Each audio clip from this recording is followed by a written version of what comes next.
Hello and welcome to Some Dude Shed. We are the Three Squirrels. My name is Mr. Grey. I'm joined by Mr. Red and Mr. Black. Yo, is there a Like, thing? Does a black squirrel exist? Can you get a black one? Oh yeah, you can get black squirrels. we established this last podcast. Yeah, I thought it was just red and grey. no, you get black ones. They're like I guess anti-albinos. Oh, okay. Okay, so we are going to be playing our game of True or False. We basically have to tell each other stories and we have to guess whether they are real or not. Nice. Sounds simple enough. Sounds good. Who wants to get started? Mr. Black, would you like to go first? Yeah, Just for a change. sure. All right. I don't know about you, Mr. Grey, but me and Mr. Red would be called, well, I would call myself a Nicolas Cage super fan. I would say I've been compared to Nicolas Cage. I've enjoyed a movie or two of his. Yeah, Nicolas Cage is just, I love him or hate him, but I love him immensely. He's just I do such a enjoy. memeable actor. I do enjoy a good Cage Rage. Yeah, Cage Rage. Absolutely. The Cage Rage is expected now in any film he's in. Here comes the Cage Rage. Here it comes. He starts smashing up a statue or something, a potato. Anyway, We're watching Con Air next time Connor. next film we're watching is Con Air.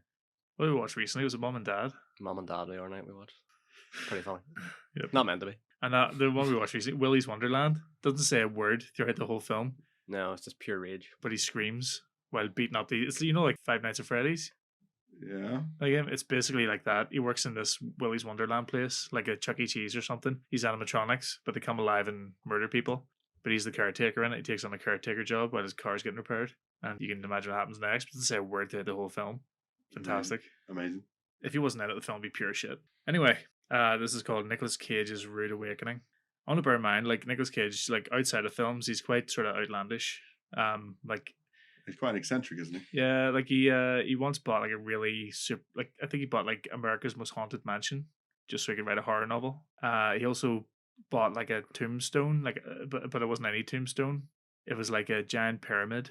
Did he not call his son Kal-El as well after Superman? I think he did, yeah. Kal-El after Superman, yeah. And I think he owned did he own the world's biggest comic book collection, like most valuable collection? I don't know if it was the biggest or the most valuable. I know it was stolen at one point. He did get it back. Yes. And he has an Action Comic #1, which Ooh, is that's like Superman, isn't it? that's the first appearance of Superman. Yeah, Jesus. That's gold, isn't it? that's better than gold. Yeah. A Japanese food company also used his likeness without his permission to sell like a corn snack, and it's just like a picture of him smiling on the packet with a beard. Brilliant. Yeah, there you go. So he's been involved in quite a few things, but this is So is Nicolas it- Cage's Rude Awakening. Okay. The year is 2011. Nicolas Cage is attending a news conference for his new movie, Trespass. A movie where Nicolas Cage, probably playing Nicolas Cage, along with his family, are taken hostage by intruders in their luxury mansion. In a chat with the press during the film's sort of news conference at the time, Cage revealed that this movie hit rather close to home. At the time during the conference, Cage lived in Nassau in the Bahamas. Okay. But he had once lived through this nightmarish ordeal in real life when he lived in Orange County. As he says to the press, "It was 2 a.m. I was living in Orange County at the time and was asleep with my wife. My 2-year-old at the time was in another room. I opened my eyes, and there was a naked man wearing my leather jacket eating a fudgesicle in the front of my bed. Okay. I know it sounds funny, but it was horrifying," he told reporters. I'm sure. Cage continued to engage the man in conversation, luring him out of the house before the police arrived. He decided not to press charges because the man was clearly a mentally disturbed individual. He also added that he could not live in the house after this incident, which is why he moved him in Nassau and lived in the Bahamas. So, there you go. So, was Nicolas Cage awoken by a naked man eating a fudgesicle at the bottom of his bed? Right. Okay. So how? Okay. First of all, I want to know, how was he awoken? Did he just wake up and see the man, or did he like scream and everything like a crazy? Did he person? have some childhood flashbacks? Well, he might have, I don't know if he heard him maybe putting his jacket on, or just, the off the lolly. Like I didn't even know. Like, I'm assuming a fudgesicle was like a fudge flavored lolly or something. Or, I think so. That Yeah. makes sense. but yeah, Probably Nicolas Cage's fudgesicle as well. I mean, the guy broke into his house and wore put his jacket on, and he was naked, so he was probably just sitting there just rambling away to himself, talking to Nicolas Cage as if he was actually awake. And then halfway through the conversation, Nicolas Cage woke up like, you know, oh, Well, somebody broke into Buckingham Palace and went into the Queen's bedroom, so it doesn't, that's no more extraordinary. what do you mean? Like went in while she was sleeping? Well, she wasn't sleeping, no. I can't remember the dude's name. But sorry, he didn't even. It wasn't only once he broke in. He claims he broke in 3 times. And the last time he was there, he found the Queen's bedroom and went in, and there was, the way you can round some beds, you can have the pulls, and then you can have a curtain on each pull, and it pulls Yeah. across. Well, they were pulled across, and he pulled the curtain back, and the Queen was just sitting there. Oh shit! Yeah, so if somebody can break into Buckingham Palace 3 times and stand right beside the Queen, What'd the Queen do?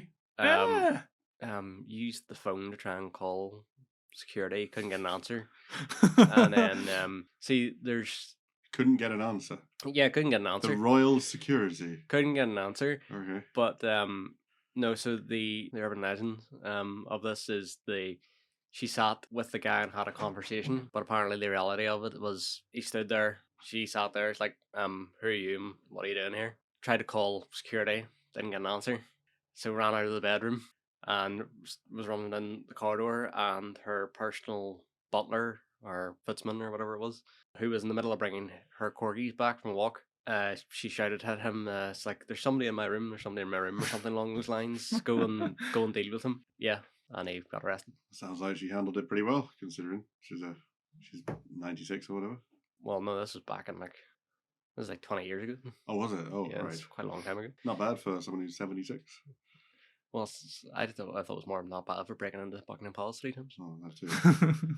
And the best bit about that story is that there's one point he left his shoes on the roof of Buckingham Palace, and it was like 2 years later he got them returned to him freshly, socks there as well. And he got his shoes returned to him and his socks cleaned and pressed. Amazing. Wow. So, away from this amazing digression. Let me just look up the man. So, this guy who broke into Nicolas Cage's house, he was naked. He was naked. I don't know if he was naked while he was breaking in, or if he if he went into his room. Went into his room and got naked. Michael Flanagan is the guy who broke into Buckingham Palace. Right. Okay. Flanagan. He also, if I remember the story correctly, this was around. It was either William or Harry was. Diana was due to give birth to one of them. So Charles had been gifted a load of wine and champagne from all around the world, leaders around the world, celebrities and things. And he he said he took a bottle of one of those and had a good swirl with it and sat down on some fancy seats. Wow. That would have made a good segment in our podcast. Yeah, did somebody break into? So I'm going to say I thought you true would've- on Mr. Red's story. I thought you would have heard of that movie. I've heard of it. Yeah, but I didn't know the details. Oh, Anyway, so hot damn! I just cost myself there. so Mr. Cage is Mr. Cage single at this point? Is he like alone in the No, house? he was sleeping with his wife, Right, and okay. his son was in the next room as well. He woke up first then, I'm guessing. Yeah, I'd say so. But he politely just chatted with the guy, or just kept him busy talking to him till the police arrived, and didn't press charges because the guy was clearly just. Surprised he didn't break into the cage, right? I know. What are you doing here? What are you doing in my hotel room? Or whatever accent that is. I'm guessing he just puts that on for the movies. He's probably Why quite did a you mellow take guy. one of my fudgesicles? Put the fudgicle back in the fridge. And then after he's finished beating him up, he's like, "I told you should have put the fudgicle back in the fridge." keep the jacket. The story's quite believable, I think.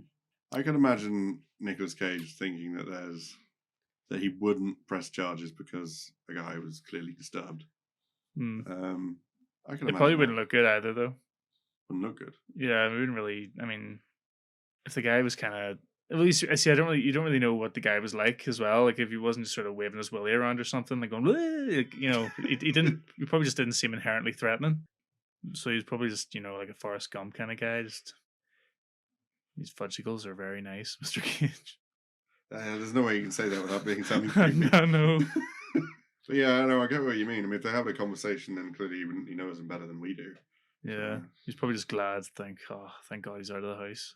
I'm going to move house. I'm going to go to the Bahamas. Fuck this. I don't know. It doesn't seem overly outlandish. Like I've heard of other celebrity houses being broken into. Like I think Taylor Swift's New York apartment got broken into, and the guy broke in and had a shower and slept in her bed or something, and then got arrested. Why? Why not just break in, sort of have a look around, like, nice, and then leave again? Don't make yourself at home. Yeah. So I'm gonna say true on that one. I can imagine Nicolas Cage. Nicolas It being Cage was nice to awoken by a crazy naked man. man with a fudgicle. Yeah, it doesn't. Yes. You could be just making this up, but it doesn't sound unbelievable. So I'm just gonna go yes. That's awfully safe, isn't it? Awfully safe. Yeah, awfully safe. Well, it's not like you said, Nicolas Cage woke up and there was a guy dressed in an ice cream cone outfit That would have Playing- turned the story for you. playing fucking the violin, and his wife was sucking his dick or something, something that really twists it. Want some ice cream? So, what are you saying then? I'm gonna say true. I think a naked man did break into his bedroom and have a fudgesicle. I'm gonna say true as well. You say true. All right. Yeah, it's true. It's fucking true. I was sitting there going, "This is mental. There's no way they're gonna believe this." Fuck yous. That's all I'm saying. Oh, and you've been doing the show as long as we have. It does sound like quite a believable thing because celebrities do. Yeah, they like you do. say, people do break into celebrities' houses quite a bit. Yeah, celebrities are targeted quite a bit for things like this. Was Kim Kardashian not robbed or something? Or Wouldn't surprise me. I think she was. was it in Paris? Her and Kanye West. Yeah, in think Paris, they- was it not? Like, Did this not also have David Beckham as well? yeah, actually, it's either them or David Beckham. I can't remember, but I think the Kim Kardashian thing, I think I remember that. I think I remember David Beckham. They gassed them while they were sleeping and they went in and stole all their stuff. Jesus, they open up a fart jar and then No, I think literally all it is they stick a pipe under the door or something, or in the next room, and it's whatever the gas is, and just knocks them out. Jesus. And then they can just go in and take what they want and then leave. It's quite a scary thought, really. So, who wants to go next? I don't mind. So, on to my story then. My story will take us back to the Dark Ages, back to the time of the Viking raids. So, this takes place in... You're right there, Mr. Black. Yeah, So we have one biscuit break and off you go. fine. Yeah. Right, okay. Go ahead. Don't let me stop you. All right then. So, basically, this is so in a Viking raid on the town of Lowestoft, there was a Viking berserker who was like he's known for being like really big, really strong. He's known for being able to cut the heads off 3 men with one swing with his axe. It was like wow, like that. Basically, they raided this town, and it went really well. So they raided the village. Everything was good. They had lots of drink, so they were all getting drunk. There was a meadery nearby, so they were getting really quite intoxicated. Right, the berserker's he's called Ulf the Bloody Handed. Is his name Ulf? Ulf. Ulf. ULF. ULF. I think it's yeah. Hmm. And his- Nordic for elf. yeah, and in the town, he spotted a horse. Like, I think it was like the town horse. It was like used for ploughing or something. It was, I'm guessing, really quite a big horse. Yeah. Now Ulf had he'd never ridden a horse before because he's a Viking. He's from Norway, so he's never Okay. he's from Norway, so they didn't have any horses in Norway. Ulf had never ridden a horse before, but he thought that looks like fun. So see this massive horse, right? Imagine like a big Shire horse, the big, huge horses with big furry hooves. Yeah. Now details are sketchy, as all things are with the Dark Ages. So I'm going to kind of fill in the blanks. Ulf was very, very drunk, and he wanted to ride a horse. He may also have been a little bit high on mushrooms because he was a berserker. They did that sort of Is that what thing. they used? Yeah. Yeah, the berserkers they use mushrooms to get high and go into an absolute psycho rage Right. before they went into battle. Right. The idea was basically intimidation. So they were completely fearless, running in with an axe or a sword or something, Yeah. and everyone around it would be such a good line breaker. in video game terms, it doesn't make sense, but in real life, they're terrifying. So Yeah. that was the idea. So he was very intoxicated at the time, and probably with his friends, and said, "Hey, watch this." He went up to this horse behind it, making a lot of drunk noise, and the horse kicked him in the head. So he went from Ulf the Bloody to Ulf the Retarded. He went from Ulf. he went from Ulf the Bloody Handed to Ulf the Bloody Faced. He was kicked in the head and died. But why would they change his name after he died? Well, no, they didn't. That's just me being funny. Well, it wasn't a very funny joke. So No, Ulf the Retarded was way better. Yes. So yeah, he was kicked in the head and died of his injuries. He was given a full Viking funeral as well after the festivities had gone and they discovered his body. So that's basically the story. Did a Viking try to approach a horse from behind? Did a drunk Viking try to approach a horse from behind and get kicked in the head because he wanted to ride it? True. Is it history worthy? No. This was written down in the Bjarnar saga, which is one of the many sagas collected in Iceland. And what was quite fun about it is that they killed the horse after he killed Ulf, and they burned the body of the horse with Ulf, so part of the same funeral, kind of. How dare you? So basically, did a drunk Viking get kicked in the head by a horse? Yes, did a drunk Viking get kicked in the head by a horse? A really big horse. Yeah, I mean, it's not that mental. No, it's not that mental. So, is it noteworthy in history? Not really, no. No. That's the thing that kind of, when it comes to this, is it noteworthy? Unless he did actually survive, but then he was what's called Ulf the Retarded or something. Unless that's what actually happened.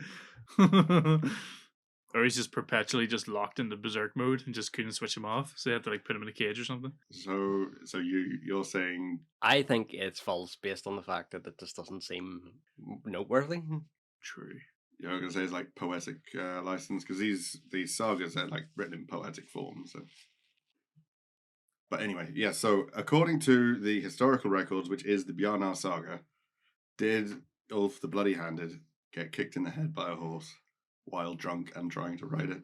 Was he revered? Like, is he really famous, or was well, he? He was I say really famous. He was a big warrior who was known for being pretty good with an axe. Well, I mean, was he like known throughout everywhere, or was he like Well, he was known to be. He was a Viking, so they were all pretty good warriors, but he was known to be pretty good. But I mean, in Viking terms, like, was he famous? Was he like one of the famous guys, or was he just some like rabble berserker? We're not talking. He's not the same as Eric, who discovered America, but he's I guess he was quite famous at the time. I'm just saying they probably wouldn't have wanted to write down that he was kicked in the head by a horse. Like, he probably wanted to say that he went down some sort of blaze of glory. Like, I don't know. It could be anything now. It's did they write it down in a saga that could be, talking crap? Yes and no. I don't know. Does the saga have to be included in the true or false? So can it just be boiled down to, was he kicked in the head and killed? Saga is the only source for this story.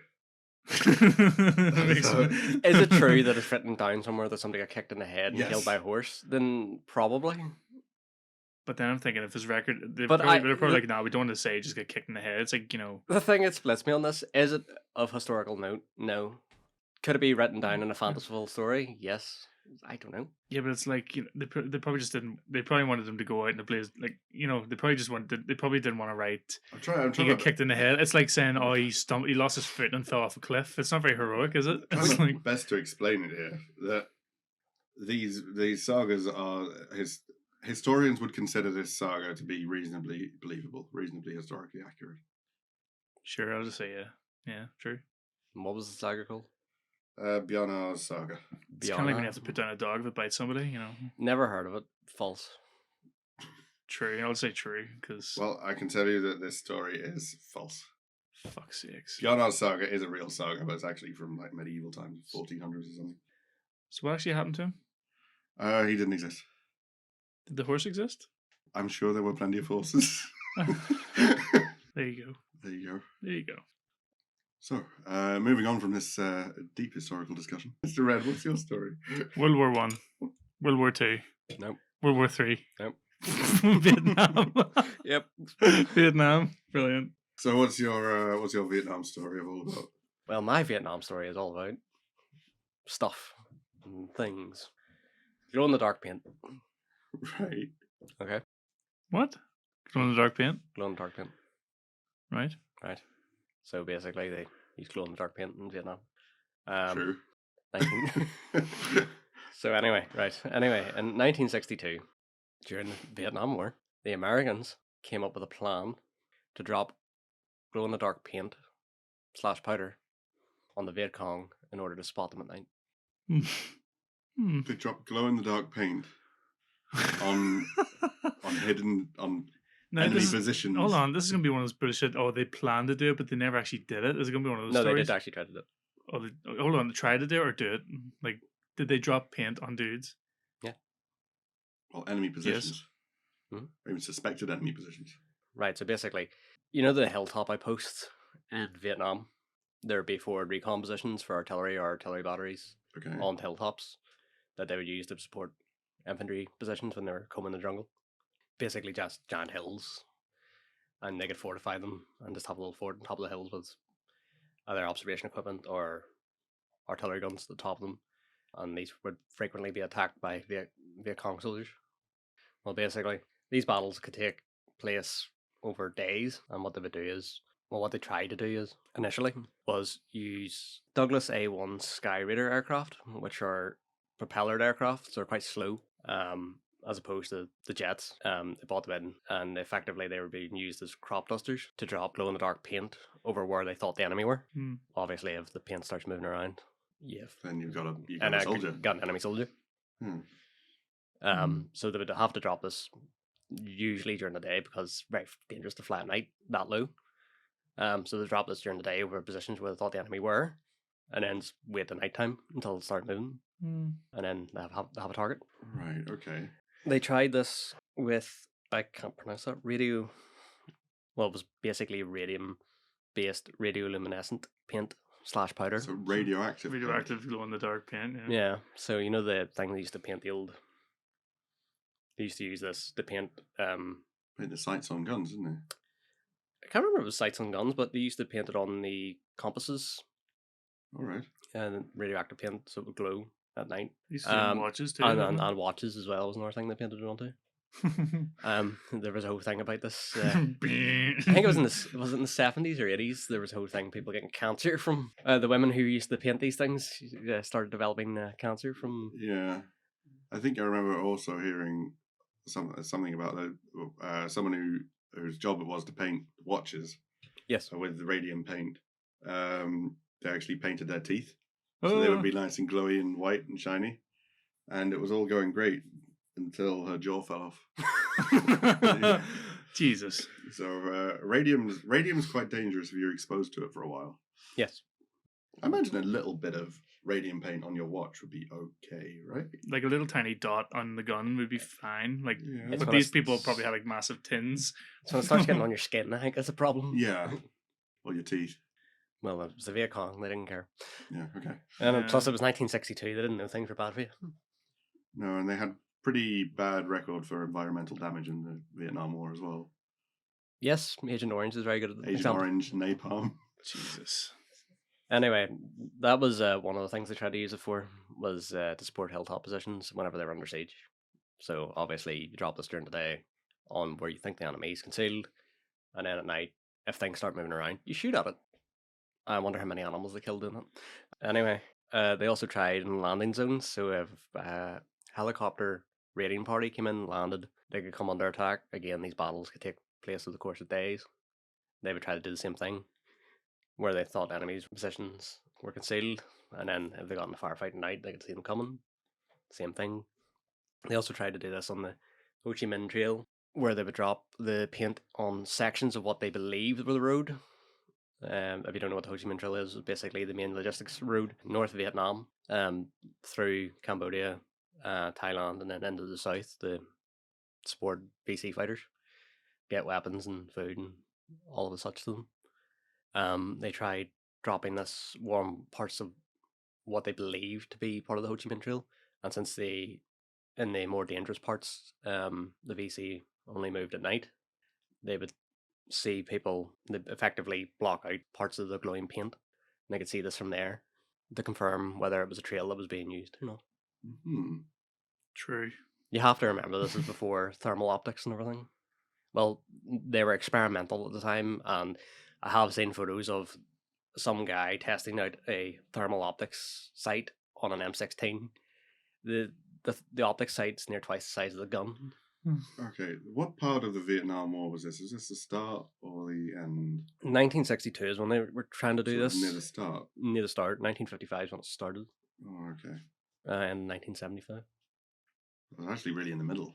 Coming up to the middle. Yeah. Coming up to the stalemate. You see, I'm thinking that America was way more destructive than that. Putting a bit of glow-in-the-dark paint on things, well, it might light things up. But when you've got napalm and massive forest defoliants like Agent Orange... Agent Orange didn't come to later. No? No. But napalm is more like Napalm Well, is... napalm works to get rid of forest too. Yeah, but it's Very causes a lot expensive. of other problems when trying to do it. You know, unless you're trying to explicitly kill the enemy, you're causing yourself a bit of a forest fire for a bit. napalm. Yeah. You're not allowed to use napalm anymore, are you? I don't know. I think there's laws against using fire. You're not allowed to use handheld flamethrowers. Yeah, I'm not sure you're allowed to use napalm anymore in war. In the sport of war, it's illegal. Yeah, they have changed the rules up a little bit. Chemical weapons like Agent Orange, I'm not allowed to use that either. So I mean, all the different constructors in the War World Championships keep on coming up with new solutions, and then the referees are just ban it. Well, one thing I will say about the Vietnam War is it was a massive testing ground for new weapons. Yeah. Oh, I'm sure. Kind of like Afghanistan was until recently. Because I remember that in Afghanistan there was for some reason it was a little news article. They launched the largest conventional bomb. Oh, was this the thing, the earthquake bomb or whatever it was called? Yeah, it was to get. It was supposedly the biggest bomb that wasn't nuclear that's ever been set off. Mm. It was done in Afghanistan. I think that was more. Still experimental, right? Yeah, it was experimental, but I think the idea behind it was to collapse cave systems.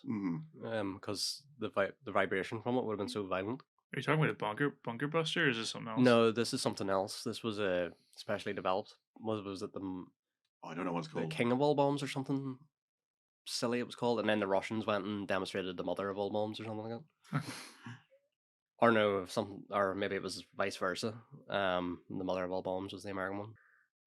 Right. Okay. I'm trying to think of what I can ask about this paint. Do you know how big of an area they would have covered with the paint? Like, would they basically crop duster? They tried it in a few different. They tried it as a liquid paint and as a powder. The powder one went out right out the window once they realized that it's just going to blow away in the wind. Yeah, that sounds a bit rubbish. They tried radium paint and they tried the newer fluorescent style paint, but they realized it would require strong UV light. So they tried that on a hilltop with a UV light, just like a big searchlight with a UV light, and then obviously it's not very effective. Mm. And you'd have to point it specifically on an area instead of just being able to see glowing things. I'm tempted to say true on this one. Because we're looking at the start of the Vietnam War, because towards the end, America was starting to get a little bit more violent and just flattening the forests. But in the early 60s, I could imagine them using something a little bit more creative, like glow-in-the-dark paint. I can't imagine it working. Did it work at all? Did they credit any successful operations to this paint? Yeah, I worked on the hilltop garrisons on a couple of occasions, but it just wasn't worth the resources. And then it became one of those things that I imagine that the Viet Cong would adapt it, would realize, oh wait, we're glowing, let's go take our clothes off and change them. Or wipe our faces down. Yeah. Feeling very radioactive-y. Maybe you'll have a shower. I don't know any Vietnam names, so I'm just gonna say, just in the jungle and say, "Oh, hey, Billy, you're a bit, you got some glow on you." I say, "Oh my goodness, so do you." And then they just change their shirts. It doesn't sound like a very long-lasting solution. Yeah, just on the point of it was the mother of all bombs they dropped in caves in Afghanistan. It was a massive ordnance air blast bomb. Mm-hmm. So whatever that does. I'm gonna say true on the Vietnam story. I think the American Army would use paint like that. What do you think, Mr. Black? Yeah, I'll say true. So Operation Glow in the Dark, you're both century. Is that what it's called? Yes. Brilliant. Pretty sure I said that at the start. Okay. Well, yeah, I'm sticking with it. I was thinking. Sure. I'd say true. Okay, I completely made it up. Oh, really? Hmm. Oh, well done. Put so much detail into it. I feel like mine was amateur. So it's selling it rather. Maybe a bit of detail in it, like, but I was selling it really shittily. Well done. Operation Glow in the Dark. It was the moment you said that, I was like, huh. I'm near sure I said that at the start. I don't remember you saying that at the start. It sounds like a daft idea, but it does actually sound like something that might be done. And then now I'm thinking, no, actually, it's an American solution and it doesn't involve destruction. So it's probably. So it's yeah. Okay, there's the whole. Does it blow up? No. Chuck it in the bin. Alright, well, there you go. There you go. There you So, go. hopefully that was an entertaining little story. Well, I hope someone out there has learned something. If anybody out there has been kicked in the face by a horse, please let us know and send us a picture if you're feeling brave. And on that note, Goodbye. goodbye. Adios.